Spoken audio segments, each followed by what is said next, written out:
Welcome to Hope's Homemade Kitchen. If you're new here, I'm Hope, and each week I bring you step-by-step recipes from my own kitchen. Today, I went to a strawberry farm nearby. They just opened for the season, and I picked a bunch of strawberries, and today we're going to make strawberry rhubarb jam. Let's get started, and I'll show you the ingredients. The ingredients for the strawberry rhubarb jam are about 2 pounds of strawberries. I have 2 cups of chopped and frozen rhubarb. A lemon, we'll need about 1/4 cup of lemon juice. We have fruit pectin and sugar. Now I'm following a recipe from the Ball Blue Book Preserving Guide. Some of the equipment I'm using today is a food scale, a canning funnel, a jar lifter, a pair of tongs, a tool that helps to debubble and measure the head space. And I've also washed all the lids and rings in hot soapy water.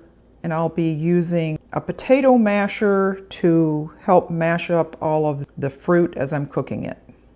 I've gone ahead and sterilized the jars that I'll be using by bringing them to a boil, and I'm just keeping them hot right now. Okay, I've measured out about 2 pounds of strawberries. And we'll be washing them thoroughly in cold water.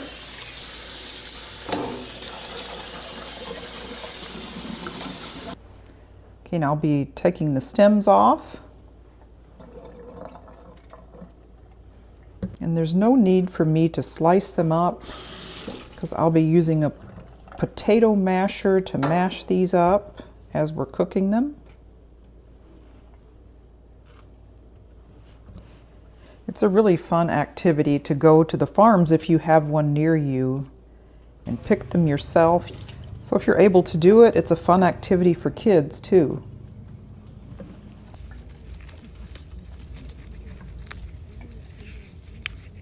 There were a few kids out picking this morning and they were having the best time. Got 2 big flats of strawberries, so I'm thinking of some other recipes that I can make. Comment down below if you have a favorite recipe made with strawberries.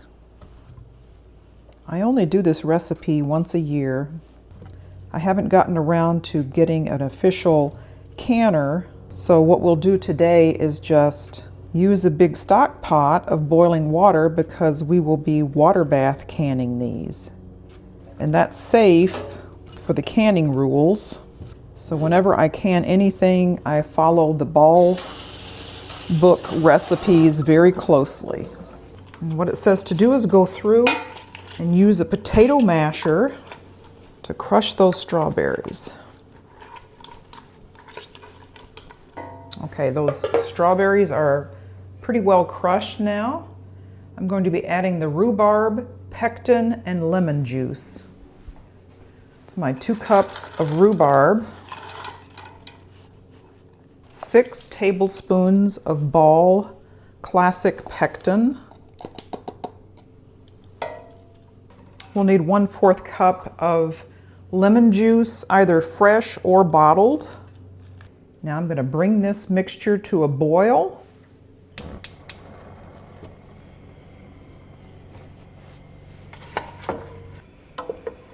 When it comes to a full rolling boil, we'll add our sugar.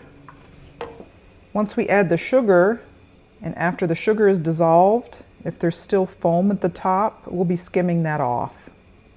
Okay, now it's a pretty good boil. For this recipe, we'll be adding 5½ cups of sugar. That is a lot of sugar, I know some people will be saying.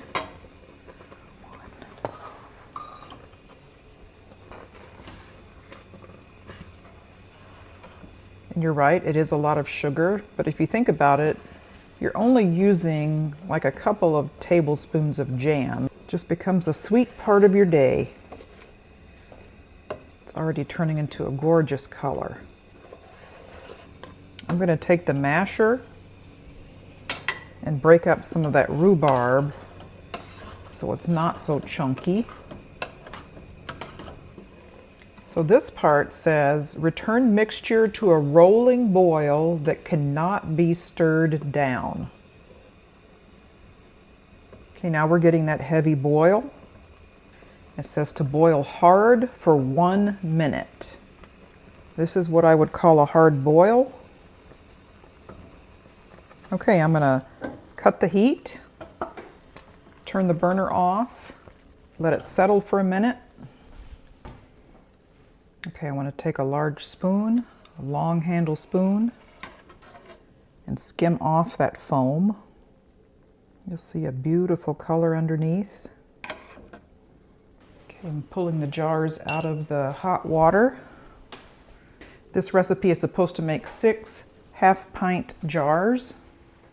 Okay, now what we want to do is take our jar funnel and our little stick that we use to debubble and measure the head space. Just measure as best you can. So this, I need a little bit more liquid in there to get to 1/4 of an inch.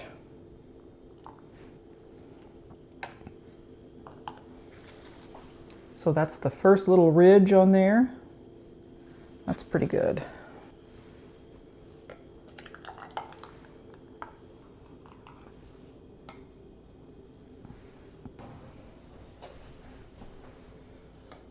Take a little out of there.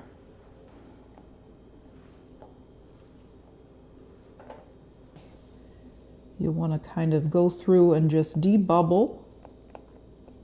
Now you want to take some hot water on a cloth and go through and clean the tops. Make sure there's no sticky residue left. This is assuring that your jars are going to seal.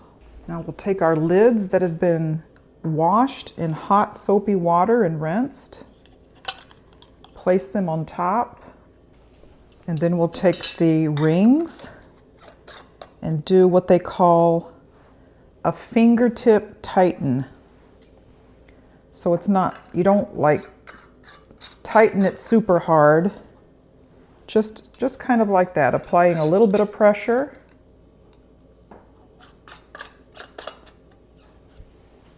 I have an empty jar in there to help fill the space because the pot is so big. I don't want these other jars dancing around in there.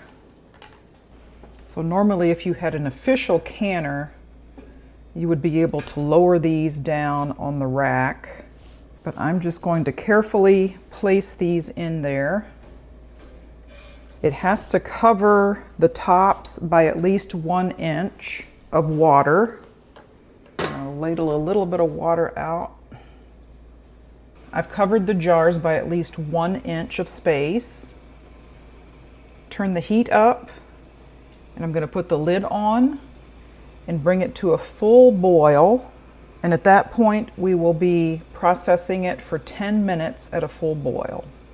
One thing I wanted to mention, I'm going to be adding a dash of vinegar to the water. And what that does, it just helps. We have very hard water here. And if you boil it in very hard water, sometimes you get kind of a cloudy film on the jars, and that vinegar will help prevent that. Okay, see it's coming to a boil there. So I have the heat on medium high. We need to cover it, and I'm going to set the timer for 10 minutes. Okay, it's been 10 minutes. I'm going to turn the heat off. Remove the lid, and I'll let it cool for 5 minutes, and then we'll remove the jars. Okay, now the jars have been resting in the pot for 5 minutes. I'm going to take them out and put them on a towel. Now, if you're someone who does canning, you'll understand when you hear a pop that the jar has sealed. So that one did pop. It was off camera. Let's see if any of the others will pop. There's one. Did you hear that? So you'll want to leave these just sitting on the counter. Don't mess with the rings or don't try to tighten anything. Just leave them just like that for at least 12 hours. And at that point, we will remove the rings, clean the jars, and they're good. You can label them with the date, and then they are good for, I believe, up to 2 years. So there's no taste test, but I will show you one of the jars that I canned last year. So I'll show you kind of the texture of the jelly from last year. I mean, that's perfect to go on a biscuit, a piece of toast. That's what these are going to look like. And I can attest that it's absolutely delicious. Okay, it's the next day now. These needed to sit for a minimum of 12 hours without any disturbance, not touching the rings or anything. So it's been overnight and a minimum of 12 hours. So now we're going to take the rings off, check the seals, label, and store them. So when you take the rings off, you just want to make sure that this little indention is pressed in. Now, to show you a difference, if you can tell any of the difference, this plain lid has a little bit of a sound there because there's a little bump in the lid. When it's on a sealed jar, there's no sound, and it's pressed in. So make sure all of your jars are pressed in on the top.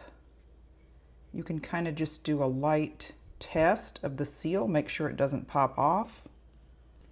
And you always store canned goods without the rings. So all these sealed properly. So those look really good. You can tell it gelled really well.